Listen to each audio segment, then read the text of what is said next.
New details tonight on a major road project we have reported on for years. The Wilmington Urban Area Metropolitan Planning Organization putting a hold on extending Independence Boulevard for the foreseeable future.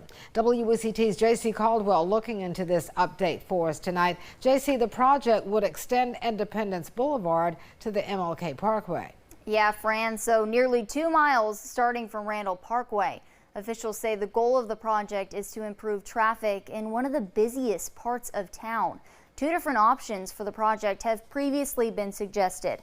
Both would build an overpass over Market Street. The elevated overpass would cut through Old East Wilmington, which could displace up to 71 homes and dozens of businesses. WMPO's vote comes after a lot of opposition to the project during a public comment period back in January, and the city of Wilmington adopting a resolution opposing the project. We talked with city council members back then who said the project needs to improve lives, not hinder them.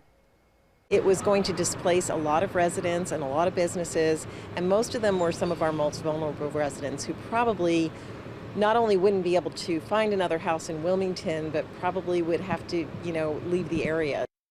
The board voted to keep the project in the region's long-range plan, though. Cape Fear Navigating Change 2050.